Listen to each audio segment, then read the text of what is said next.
Gloire à notre Seigneur Jésus-Christ pour cette nouvelle vidéo. C'est vraiment un privilège de pouvoir partager la parole du Seigneur.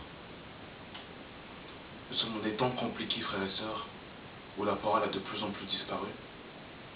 Et nous devons véritablement demander au Seigneur véritablement qu'il puisse nous aider par son Saint-Esprit véritablement à pouvoir nous permettre d'entendre le message du temps, le message authentique, le message véritable. Parce qu'il n'y a que la vérité qui est affranchie. Et Satan connaît cette réalité spirituelle. Voilà pourquoi est-ce qu'il cache de plus en plus la vérité, pour que les chrétiens ne soient pas affranchis et délivrés, et qu'ils restent dans l'ignorance. Il faut véritablement que nos yeux s'ouvrent de plus en plus, que le Seigneur vraiment illumine les yeux de notre cœur, afin que nous puissions comprendre les réalités spirituelles, les choses cachées. Que le Seigneur vraiment nous révèle sa parole sur tous ces aspects, afin que nous puissions entrer pleinement dans la révélation et dans ce que Dieu a promis pour son peuple. Alors aujourd'hui, je vais parler de Jésus-Christ, 100% homme et 100% Dieu. C'est vraiment une vidéo qui, vraiment que le Seigneur m'aide. Parce que le mystère de l'incarnation, c'est quelque chose de très difficile à comprendre. C'est un mystère.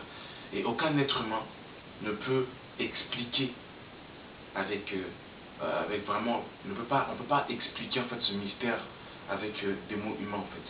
On ne le comprend que par révélation.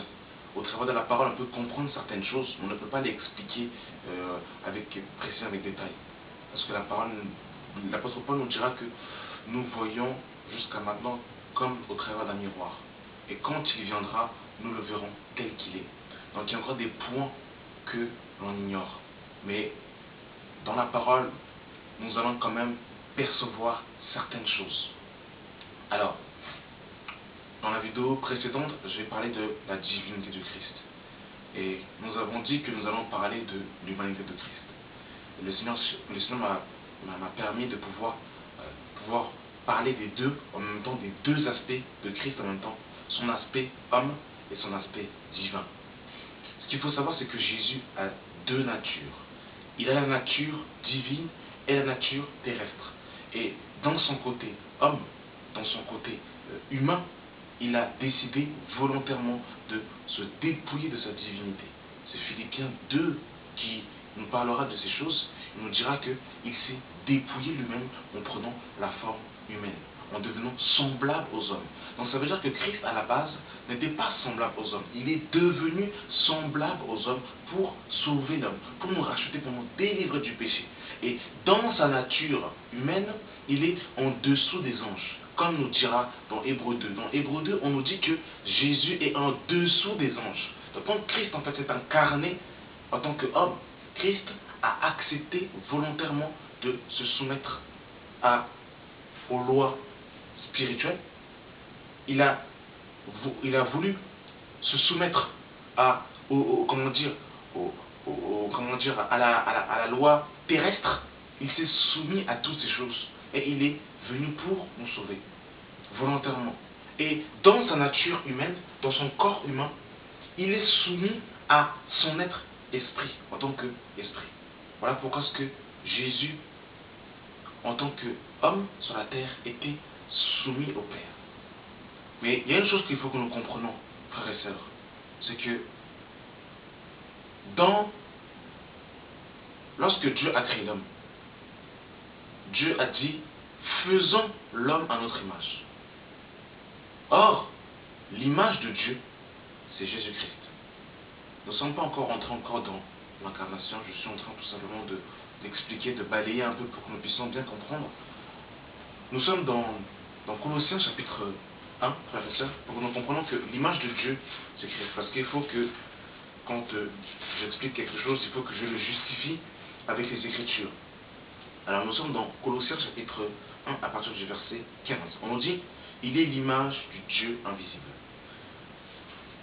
Et dans 2 Corinthiens, chapitre 4, à partir du verset 3, on nous dit, si notre évangile est encore voilé, il est voilé pour ceux qui périssent, pour les incrédules, dont le Dieu de ce siècle a aveuglé l'intelligence, afin qu'ils ne puissent pas briller la splendeur de l'évangile de Christ, qui est l'image de Dieu. Donc Jésus-Christ est l'image du Dieu invisible. Lorsque Dieu dira dans le jardin, faisons l'homme à notre image, il n'était pas question d'un homme physiquement parlant qui ressemblait à Dieu en fait. C'est-à-dire que lorsque Dieu a créé le premier Adam était à la ressemblance du deuxième Adam qui était Christ en fait. C'est-à-dire que l'homme était à l'image de Dieu. Et l'image de Dieu c'était Christ. Quand Dieu voyait Adam, il voyait Christ. Mais lorsque Adam a péché, Adam a perdu l'image de Dieu. Et on n'avait plus l'image de Dieu en fait. L'image de Dieu avait disparu. Ça veut dire que quand un homme vient au monde, il n'est pas à l'image de Dieu. Il est créé. Il est une créature de Dieu, mais il n'est pas l'image de Dieu. Et Paul nous dira justement dans Romains chapitre 8, justement, qu'il nous a prédestinés pour être à l'image de son Fils. Nous sommes dans Romains, frères et sœurs, chapitre 8, à partir du verset 28. Nous savons du reste que toute chose concourt au bien de ceux qui aiment Dieu, de ceux qui sont appelés selon son dessein, car ceux qu'il a connus d'avance, il les a aussi prédestinés à être semblables à l'image de son Fils. Voyez-vous? Ça veut dire que nous sommes à l'image de Dieu, qui est Christ, lorsque nous entrons dans la promesse, lorsque nous acceptons le salut de la rédemption, lorsque nous acceptons Jésus-Christ de Nazareth dans notre vie.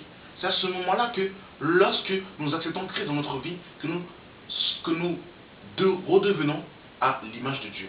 Autrement dit, lors de la nouvelle naissance. Mais les païens ne sont pas à l'image de Dieu, parce que l'image de Dieu, c'est Jésus-Christ. Et c'est lorsque nous acceptons Jésus-Christ que nous sommes à l'image de Dieu. Voyez-vous? Et pourquoi est-ce que je parle de ces choses en fait? C'est que il fallait que l'image de Dieu soit restaurée, l'image de Dieu soit retrouvée. Et pour que l'image de Dieu soit retrouvée, Dieu nous a permis de voir ce modèle au travers un homme, Jésus-Christ. Voilà pourquoi Christ, justement, est venu pour nous montrer l'image que Dieu veut que les hommes aient sur terre. Et Christ était le modèle parfait, le modèle par excellence. C'était l'homme parfait. Et en tant qu'homme, frères et sœurs, il nous a montré le modèle. Il nous a montré les hommes que Dieu veut que nous soyons sur terre.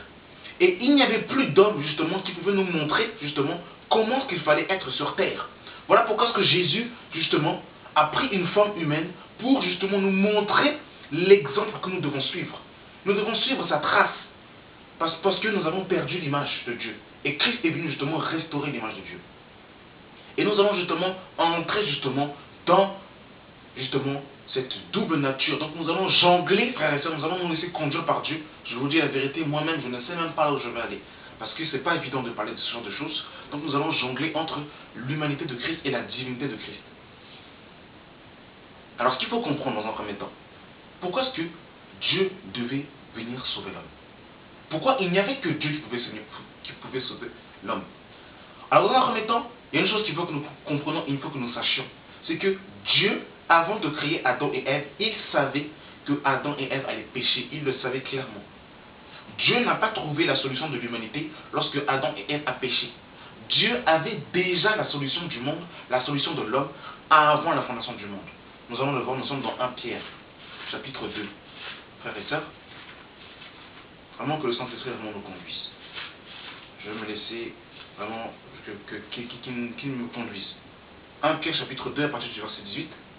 Sachant que ce n'est pas par les choses périssables, par de l'argent ou l'or, que vous avez été rachetés, de la belle manière de vivre que vous avez hérité de vos pères, mais par le sang précieux de Christ, comme un agneau sans défaut et sans tache, prédestiné avant la fondation du monde et manifesté à la fin des temps à cause de vous. Vous, prédestiné avant la fondation du monde. Ça veut dire que Dieu avait déjà la solution du monde avant la fondation du monde, pour l'homme. Donc quand Adam a péché, Dieu n'était pas surpris. Dieu savait que Adam allait pécher. Il le savait et il avait déjà prévu le plan de l'humanité. Mais il y a une chose, frère et sœurs, qui va se passer lorsque Adam et Ève vont pécher. C'est que ils vont contaminer, frères et sœurs, toute la race humaine va être contaminée par l'acte que Adam et Ève ont posé. Nous allons partir justement rapidement dans Genèse, frères et sœurs, Genèse chapitre 2, Genèse chapitre 3, pardon, à partir du verset 6. La femme vit que l'arbre était bon et agréable à manger à la vue, et qu'il était précieux pour ouvrir l'intelligence. elle prit de son fruit et elle en mangea. Elle en donna aussi à son mari, qui était auprès d'elle. Et il en mangea. Les yeux de l'un et de l'autre s'ouvrirent. Ils connurent qu'ils étaient nus, et ayant cousu des feuilles de figuier, ils s'en fit des ceintures. Là, ici, nous voyons que Adam et Ève, à la base, étaient nus, mais ils n'en avaient point honte. Pourquoi? Parce qu'ils étaient recouverts de la gloire de Dieu. Mais lorsqu'ils vont pécher, frères et sœurs, ils vont être privés de la gloire de Dieu, et ils vont se rendre compte qu'ils étaient nus. Et ici, la nudité est l'image du péché. Voyez-vous, frères et sœurs, donc ils étaient dans la désobéissance. Et ils vont se recouvrir des ceintures de figuier pour se cacher. Et qu'est-ce que Dieu va faire par la suite? Nous sommes toujours dans Genèse 3, le verset 21. On nous dit que l'Éternel Dieu fit à Adam et à sa femme des habits de peau et il en fit revêtir. Donc voyez-vous, ici c'était l'image en fait de Christ, l'image de l'agneau, l'image de Christ, du sacrifice, pour recouvrir justement la transgression d'Adam et Ève. Dieu les a recouverts. C'était l'image en fait de Christ.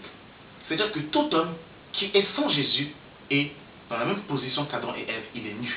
Lorsqu'il accepte et qu'il reçoit Jésus dans sa vie, il est recouvert justement de ce vêtement, il est revêtu de Christ. Et je disais que Dieu savait dès la fondation du monde qu'il allait recouvrir l'homme de l'animal, de l'agneau. Et nous savons que sans effusion de sang, il n'y a pas de pardon. Donc ici, en fait, on voit qu'il y avait déjà l'image du sacrifice. Dieu nous montrait déjà qu'il fallait qu'il y ait un sacrifice qui soit opéré pour que l'homme soit revêtu. Il fallait que le sang soit versé pour que le pardon soit expié. Donc ici, lorsque l'Éternel fit à Adam et à sa femme des habits de peau et ils les ont revêtis, il y a eu un sacrifice qui s'est opéré pour revêtir la peau d'un animal, justement pour revêtir Adam et Ève. Il y a eu un sacrifice qui s'est fait. Parce que la Bible nous dira, frères et sœurs, dans Hébreux, nous sommes dans Hébreux chapitre 9. Hébreux chapitre 9, à partir du verset 22, on nous dit: et presque tout d'après la loi est purifié avec du sang. Et sans effusion de sang, il n'y a pas de pardon. C'est-à-dire que pour que Adam et Ève soient pardonnés, il fallait que le sang soit versé. Voilà pourquoi ce que Dieu a recouvert Adam et Ève justement de la peau du vêtement d'un animal pour recouvrir, pour pardonner le péché que Adam et Ève avaient fait. Et nous disons que l'action que Adam et Ève avaient posée avait contaminé, frères et sœurs, toute la race humaine. Toute la race humaine avait été paganisée, touchée par la désobéissance d'Adam et Ève. Nous sommes pour cela, frères et sœurs, dans Romains chapitre 6. C'est terrible, frère. Nous allons voir, vous allez voir, peut-être que vous ne comprenez pas tout de suite directement là où je vais vous emmener, mais ça va paraître plus clair, le Seigneur va nous conduire. Nous sommes dans Romains chapitre 5, à partir du verset 13. Car jusqu'à la loi, le péché était dans le monde. Or, le péché n'est pas imputé quand il n'y a point de loi. Cependant, la mort a régné depuis Adam jusqu'à Moïse, même sur ceux qui n'avaient pas péché par une transgression semblable à celle d'Adam, lequel est la figure de celui qui devait venir. Mais il n'en est pas d'un don gratuit comme de l'offense. Car si par l'offense d'une seule, il y en a beaucoup qui sont morts, à plus forte raison, la grâce de Dieu et le don de la grâce venant d'un seul homme, Jésus-Christ, ont été abondis sur beaucoup. Verset 18 de Romains 5. Ainsi donc, comme par une seule offense, la condamnation a atteint tous les hommes, de même, par un seul acte, la justice qui donne la vie s'étend sur tous les hommes. Car comme par la désobéissance d'un seul homme, beaucoup d'hommes ont été rendus pécheurs, de même, par l'obéissance d'un seul, beaucoup seront rendus justes. Or la loi est intervenue pour que l'offense abonde, mais là où le péché a abondé, la grâce a surabondé, afin que comme le péché a régné par la mort, ainsi la grâce règne par la justice pour la vie éternelle par Jésus-Christ notre Seigneur. Donc voyez-vous, on voit que même ceux qui n'avaient pas commis un péché semblable à ceux d'Adam étaient quand même contaminés par le péché. Ça veut dire quoi? Ça veut dire que l'homme ne pouvait pas se sauver par ses propres œuvres, parce que Dieu considère la justice de l'homme comme un vêtement souillé. Et il le dira, frères et sœurs, dans Romains chapitre 3, le verset 23, car tous ont péché et sont privés de la gloire de Dieu. Tous les hommes, frères et sœurs, étaient condamnés. L'homme ne pouvait pas se sauver par ses propres œuvres, parce que Dieu considère la justice de l'homme comme un vêtement souillé. L'homme a été contaminé par le péché. Et David va le dire, frères et sœurs, dans le psaume chapitre 51. Psaume chapitre 51, à partir du verset 7. Voici, je suis né dans l'iniquité et ma mère m'a conçu dans le péché. Ça veut dire que quand un être humain vient au monde, il naît conçu dans le péché. Même s'il n'a pas commis un péché, mais comme il naît en héritant du péché d'Adam et Ève, avec le péché adamique, un sang souillé, un sang corrompu. Voyez-vous? Et Dieu dira dans le psaume chapitre 53, le verset 2, l'insensé dit en son cœur, il n'y a point de Dieu. Ils se sont corrompus, ils ont commis des iniquités abominables. Il n'y en a aucun qui fasse le bien. Dieu du haut des cieux regarde les fils de l'homme pour voir s'il y a quelqu'un qui soit intelligent, qui cherche Dieu. Tous sont égarés, tous sont pervertis. Il n'y en a aucun qui fasse le bien, pas même un seul. Aucun être humain, frères et sœurs, ne pouvait sauver l'homme de sa propre justice. Parce que la justice de l'homme était impure, était corrompue, souillée. Et Ésaïe va encore mettre l'accent, justement. Nous sommes dans Ésaïe, chapitre 63. Ésaïe chapitre 64, pardon, le verset 5 nous dit, nous sommes tous comme des impurs et toute notre justice est comme un vêtement souillé. Voyez-vous? Donc il faut que nous comprenions dans un premier temps que l'homme, frères et sœurs, était dans l'incapacité de sauver un autre homme. Ce n'était pas possible. Quand Dieu a vu que l'homme a péché, il savait que la solution était en lui-même. Il n'y avait que lui-même, il n'y avait que Dieu lui-même qui pouvait sauver l'homme. Aucun autre homme ne pouvait sauver un autre homme par ses propres œuvres, parce que les œuvres des hommes sont souillées. Et Dieu le dira qu'il est le seul sauveur. Il est le seul. Nous sommes, frères et sœurs, pour cela dans Ésaïe, chapitre 43. À partir du verset 10, il nous dira, vous êtes mes témoins, dit l'Éternel, vous et mon serviteur, que j'ai choisi, afin que vous le sachiez, que vous me croyez et comprenez que c'est moi. Avant moi, il n'a pas été formé de Dieu, et après moi, il n'y aura point. C'est moi qui suis l'Éternel, et hors moi, il n'y a point de sauveur. Et vous? Et nous avons déjà lu ce passage, nous allons le relire, nous sommes c'est dans Osée, frères et sœurs, Osée, chapitre 13, verset 4, il nous dit, et moi, je suis l'Éternel ton Dieu, dès le pays d'Égypte. Tu ne connais d'autre Dieu que moi, il n'y a de sauveur que moi. Ça veut dire que l'homme était dans l'incapacité de se sauver. Il n'y avait que Dieu qui pouvait sauver l'homme. Voilà pourquoi il fallait qu'il vienne dans un corps de chair pour sauver l'homme, pour que l'homme soit délivré de son péché, soit délivré de la captivité, justement, des œuvres infructueuses de Satan. Frères et sœurs. Et regardez, frères, ce que la parole va nous déclarer. Nous sommes dans Genèse, frère. Dieu avait déjà parlé, justement, qu'il fallait qu'il vienne pour sauver l'homme.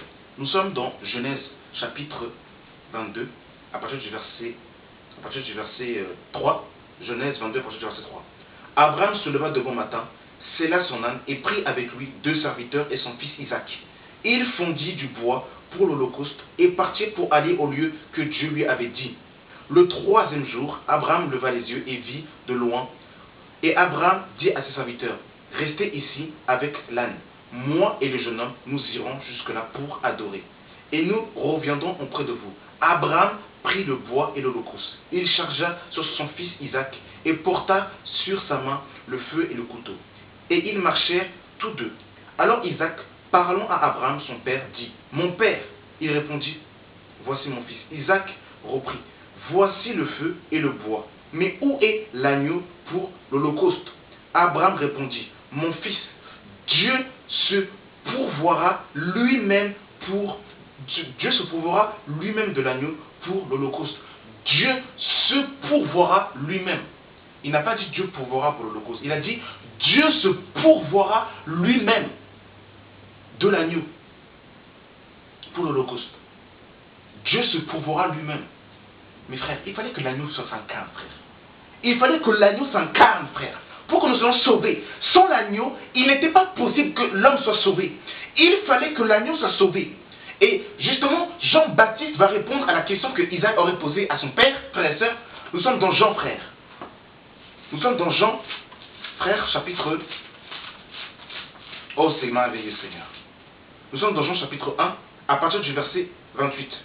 Le lendemain, il vit Jésus venant à lui. Et il dit, voici l'agneau de Dieu qui ôte le péché du monde. Frère, il fallait que... Mes amis... Il fallait que Dieu s'incarne pour sauver l'homme. Si... Oh, mes frères et sœurs, c'est terrible. Allons dans Ésaïe. Vous allez, on va comprendre, frère. Oh, Seigneur Dieu. Nous sommes dans Ésaïe chapitre 7. Ésaïe chapitre 7, le verset 14. C'est pourquoi le Seigneur lui-même vous donnera un signe. Voici une vierge deviendra enceinte. Elle enfantera un fils et elle lui donnera le nom d'Emmanuel. Nous sommes dans Matthieu chapitre 2. Ô Seigneur Dieu des armées. Matthieu chapitre 2, à partir du verset 20.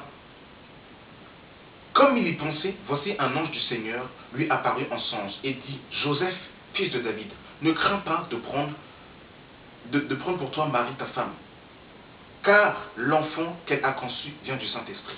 Elle enfantera un fils, et tu lui donneras le nom de Jésus. C'est lui qui sauvera son peuple de ses péchés.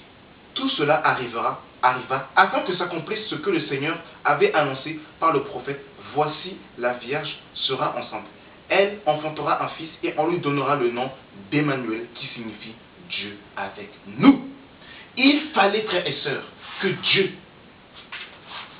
s'incarne dans la personne de Christ pour sauver l'homme. Et le corps de Christ, frères et sœurs, était un voile. Mais il y a tellement à dire que nous allons justement... Regardez, nous sommes dans Ésaïe. Pardon, dans Ésaïe chapitre 35.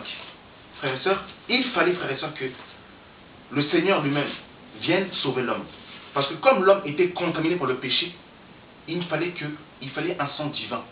Souvenez-vous, frères et sœurs, nous avons vu précédemment dans Hébreux 9 que la Bible nous dit que sans effusion de sang, il n'y a pas de pardon. Nous sommes, frères et sœurs, dans Ésaïe 35 à partir du verset 4. Dis à ceux qui ont leur cœur troublé, prenez courage et ne craignez point. Voici votre Dieu, le vengeur viendra. La rétribution de Dieu, il viendra lui-même et vous sauvera. Frères et sœurs, bien-aimés, il fallait que Dieu vienne s'incarner pour sauver l'homme. Parce que l'homme ne pouvait pas se sauver lui-même. C'était pas possible. C'était pas possible, frère.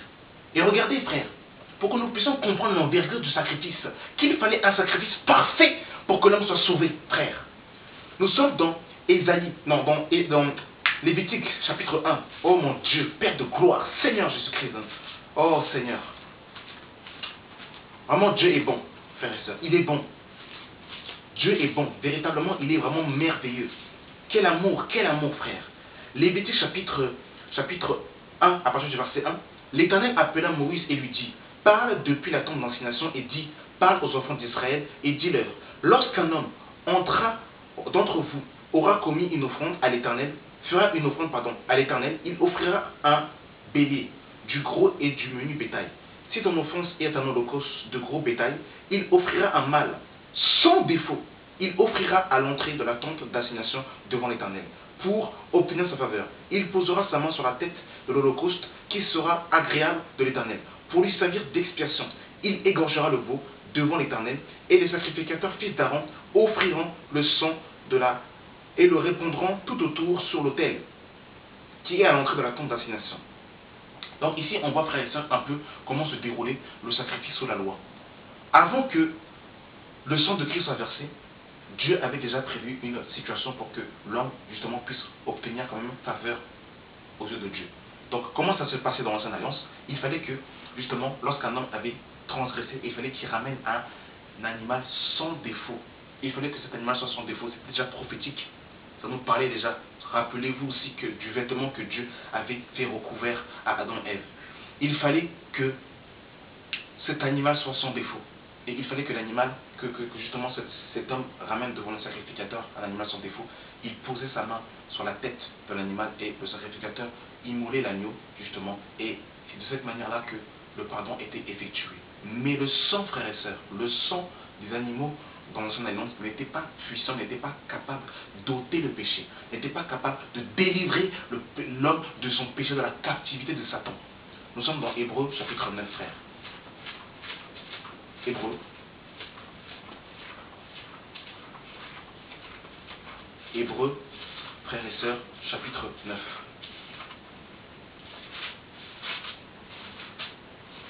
Hébreux chapitre 9, à partir du verset 11, nous dit: mais Christ est venu comme souverain sacrificateur des biens à venir. Il a traversé le tabernacle plus grand et plus parfait, qui n'est pas construite de la main de l'homme, c'est-à-dire qui n'est pas de cette création. Et il est entré une fois pour tous dans le lieu très saint, non avec le sang des boucs et des veaux, mais avec son propre sang, ayant obtenu une rédemption éternelle. Car si le sang des boucs et des taureaux et la cendre des vaches répandue sur ceux qui sont souillés, sanctifiés et procurer la pureté de la chair, combien plus le sang de Christ, qui par le Saint-Esprit s'est offert lui-même sans tâche à Dieu, purifiera-t-il votre conscience des œuvres mortes, afin que vous serviez le Dieu vivant. Voyez-vous? Donc il fallait un sang, frères et sœurs, parfait. Mais nous avons vu, frères, que le sang des âmes n'était pas capable de nous sauver. Le sang des boucs couvrait le péché, mais il n'ôtait pas le péché. Il ne purifiait pas. Ça veut dire qu'il fallait un sang divin. Un sang parfait, un sang qui n'avait pas connu le péché. Il fallait qu'un homme vienne sur la terre et qu'il ne soit pas contaminé par le péché adamique. David nous dit dans Psaume 51 que lorsqu'un homme vient au monde, il est contaminé par le péché. Voilà pourquoi il fallait que Jésus-Christ de Nazareth vienne dans le ventre de Marie sans l'intervention d'un homme, pour que le corps de Christ, le sang de Christ soit un sang parfait, un sang divin, pour racheter l'homme, pour sauver l'homme. Voilà pourquoi ce que Dieu dirait dans Ésaïe 35, il viendra lui-même. Il viendra lui-même et nous sauvera. Il fallait un sang parfait, mes frères et sœurs. Un sang divin pour racheter l'homme, pour sauver l'homme, frères et sœurs. Voilà pourquoi ce que Jésus-Christ a fait intervention dans le corps. Oh mes frères et sœurs. Nous sommes dans Jean chapitre 1. Ô Seigneur. Au commencement était la parole, et la parole était avec Dieu, et la parole était Dieu. Verset 14. Et la parole a été faite chair, et elle a habité parmi nous, pleine de grâce et de vérité. Et la parole a été faite chair. Mon frère, ma soeur, cette parole qui était avec Dieu et qui était Dieu, s'est faite chair pour te sauver, pour me sauver, pour sauver les païens, même les plus abominables. Dieu est tellement amour. Vous vous rendez compte, frères et sœurs, qu'il n'y avait que son sang, frère, qui pouvait nous sauver. Voilà pourquoi il a accepté, frères et sœurs, de devenir homme. Oh, c'est glorieux. C'est glorieux. Et en tant qu'homme, frère, en tant qu'homme, ma sœur, il a accepté de devenir semblable aux hommes. Il s'est soumis à sa création.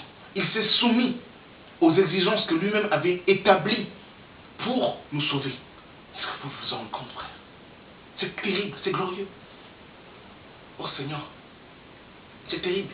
Et cet homme, Jésus-Christ, était parfait. Il était l'agneau sans défaut. L'homme par excellence, qui n'a pas commis de péché. Regardez ce que notre Seigneur va dire dans Jean chapitre 8, à partir du verset 45. Et moi, parce que je dis la vérité, vous ne me croyez pas. Qui de vous me convaincra de péché? Frère, Emmanuel, Dieu manifesté en chair. Emmanuel était un nom prophétique que Christ a porté. La plénitude de la divinité, frères et sœurs, habitait corporellement en Christ. Il était 100% homme et 100% Dieu. Regardez ce que l'apôtre Paul va nous dire, frère, dans Colossiens, frère. Colossiens. Oh, frère, c'est terrible. Colossiens chapitre 2, à partir du verset 9. Car en lui habite corporellement toute la plénitude de la divinité. En Christ habitait corporellement toute la plénitude de la divinité. Homme sans péché, sans fraude, sans iniquité. Frère et sœurs. Mais il fallait que le sang soit versé. Il fallait que sa chair soit brisée, frère. Pour que le sang soit coule, Père. Frères et sœurs, pour nous libérer du péché, du joug démoniaque, satanique, ténébreux, frère. Vous vous rendez compte? Quel amour! C'est glorieux, frère. C'est glorieux. Regardez ce que Colossiens 2 Corinthiens 5, les versets 19 va nous dire. Car Dieu était en Christ. Car Dieu était en Christ. Car Dieu était en Christ, frère. Oh mes amis, pourquoi est-ce que l'homme ne veut pas comprendre cet amour glorieux que le Père a eu? Pourquoi il ne veut pas comprendre? Pourquoi ils ne veulent pas comprendre l'incarnation, Dieu en Christ? Pourquoi ils ne veulent pas comprendre? La chair de Christ était un voile, c'était une enveloppe qui cachait la divinité. Mais en Christ, frères et sœurs, habitait corporellement toute la plénitude de la divinité pour nous sauver, frères. Et en tant qu'homme, il était soumis à cette nature esprit, cette nature divine, pour nous sauver. Il s'est humilié volontairement, frère. Voilà pourquoi quand on lit les Écritures, des fois on ne comprend pas parce que des fois on voit Christ 100% homme, qui lui-même est soumis à cette nature divine, et des fois on voit Christ sous un aspect un peu divin et on est un peu perturbé.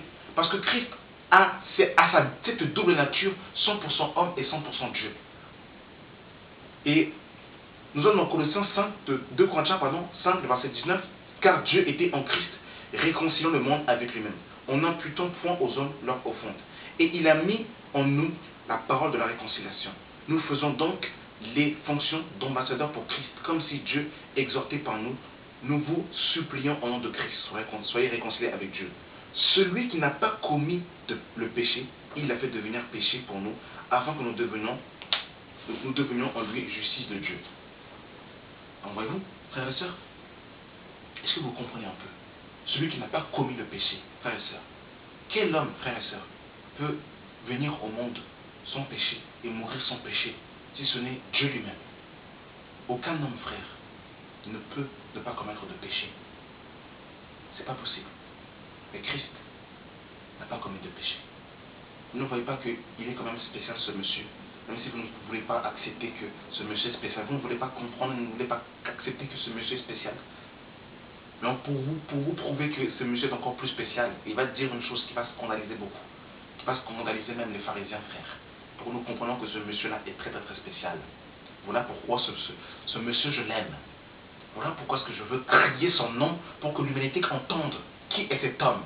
L'homme de Galilée, Jésus-Christ de Nazareth, le Fils de Dieu. Oh mes amis, nous sommes dans Marc chapitre 2.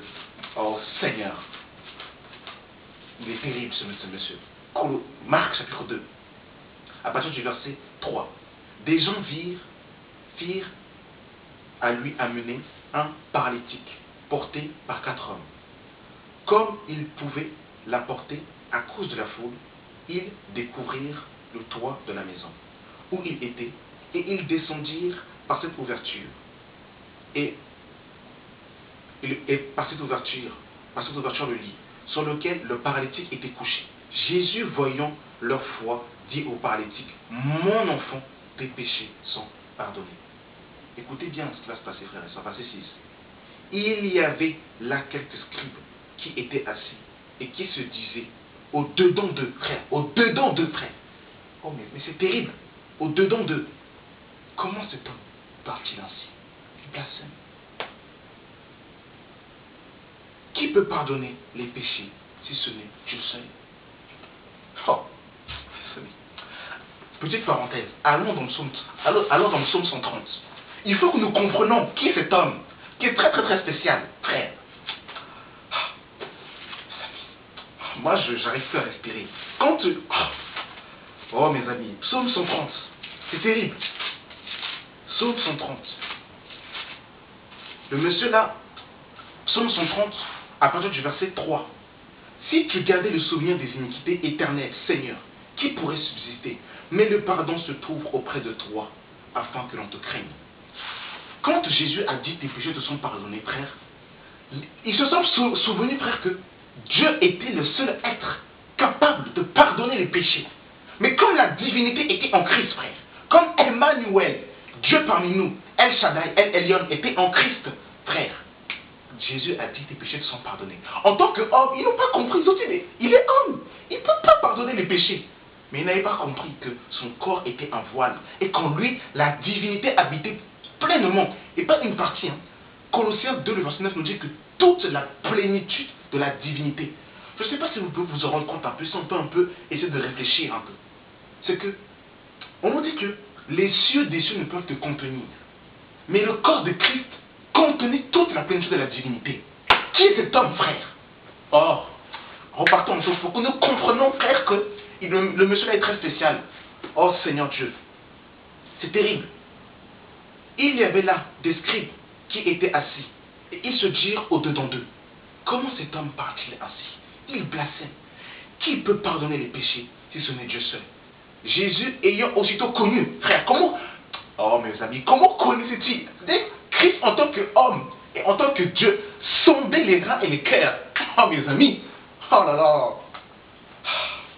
Jésus ayant aussitôt connu par son esprit ce qu'ils pensaient au-dedans d'eux, leur dit, pourquoi avez-vous de telles pensées dans vos cœurs? Mes amis, moi je ne sais pas, comment peut-on rester insensible devant cet homme? Il est terrible, frère. Lequel est le plus aidé de dire au paralytique, tes péchés te sont pardonnés, ou de dire, lève-toi et marche, prends ton lit et marche? Or, afin que vous le sachiez, que le Fils de l'homme a sur la terre le pouvoir de pardonner les péchés, je te l'ordonne. Dis au paralytique, lève-toi, prends ton lit, va dans ta maison. Je vous dis la vérité, j'aurais bien aimé être à ce moment pour voir la tête des scribes. Non seulement le paralytique s'est levé, mais en plus de ça, il a pardonné ses péchés. Frère, je vous dis la vérité. Dans la Bible, aucun homme n'a dit une telle phrase. Tes péchés te sont pardonnés. Aucun homme sur terre n'a la capacité de pardonner les péchés. Ce n'est Dieu lui-même. Mais frère, mais c'est terrible, frère. C'est terrible. C'est terrible. C'est incroyable. Et comme nous disions précédemment que le corps de Christ était en voile, Hébreux 10, le verset 19 va nous confirmer ça. Hébreux 10, le verset 19. Ainsi donc, frères, puisque nous avons, au moyen du sang de Jésus, une libre entrée dans le sanctuaire, par la route nouvelle et vivante qu'il a inaugurée pour nous, au travers du voile, c'est-à-dire de sa chair. Le temple de Salomon était scindé en trois parties. Il y avait les parvis, le lieu saint et le lieu très saint. Et entre le lieu très saint et le lieu saint, il y avait un voile qui séparait ces deux parties. Et dans le lieu très saint, il n'y avait que le souverain sacrificateur qui pouvait rentrer dans cet endroit une fois par année pour l'expiation de ses péchés et des péchés des enfants d'Israël. Et si le souverain sacrificateur entrait dans cet endroit, le jour où il ne devait pas aller, c'est-à-dire le jour du grand pardon, il était frappé par la gloire de Dieu. Et cet endroit était tellement saint que lorsque les souverains sacrificateurs rentraient, ils avaient des cloches sur leurs pieds et ils avaient une corde. Et si on n'entendait plus les bruits des cloches, on savait qu'il était mort et on le tirait avec une corde, tellement que cet endroit était saint. Et on nous dit que le corps de Christ était justement un voile, mes frères et sœurs. Et dans l'ancienne alliance, l'homme n'avait pas accès à la présence de Dieu, à la gloire de Dieu. Il n'avait pas accès à ce lieu très saint qui était au préalable fermé par ce voile. Et Christ justement est venu sur terre avec ce voile. Mais en lui, il y avait la divinité. Comme dans ce temple justement, il y avait le voile et derrière le voile, il y avait la gloire de Dieu. Et le corps de Christ était cette chair, était ce voile. Et à l'intérieur du voile, il y avait la gloire de Dieu. Voilà pourquoi quand Christ est mort, frères et sœurs, dans Matthieu 27, et qu'il a poussé un grand cri, le voile du temple s'est déchiré. Et ceux qui ont la révélation, et ceux qui ont la révélation de la personne de Christ, arrivent à voir à travers du voile et comprennent que, au travers de cet homme, qui est un plus qu'un homme, est Dieu lui-même. Donc voyez-vous, frères et sœurs, il n'y avait que Dieu qui pouvait venir nous sauver. Aucun homme ne pouvait venir nous sauver. Mon frère, ma sœur, quand tu étais dans la boue, dans le péché, Dieu t'a tellement aimé qu'il a décidé de venir dans la personne de son propre Fils, Jésus-Christ, pour te sauver, ton mon frère, ton ma sœur, pour que tu sois délivré du péché. Parce que l'homme ne peut pas se sauver par ses propres capacités. Mais il a tellement aimé sa créature qu'il a décidé de venir s'incarner pour nous sauver. Mes frères et sœurs, c'est glorieux. Merci d'avoir suivi cette vidéo et je remercie vraiment le Saint-Esprit qui nous a conduits durant cette vidéo. J'espère que vous avez appris certaines choses. En tout cas, moi j'ai encore appris que l'amour de Dieu était tellement grand. Et je prie vraiment que ceux qui ont encore du mal à comprendre ces choses, le Seigneur leur fasse comprendre. Le Seigneur vous éclairera en votre temps. Prenez le temps de prier le Seigneur, d'être en intimité avec lui et de méditer les Écritures. Vous comprendrez que il n'y avait que Dieu lui-même qui pouvait nous sauver. Que Dieu soit béni, soit glorifié. dans le nom précieux et gloire de Jésus-Christ de Nazareth. Amen.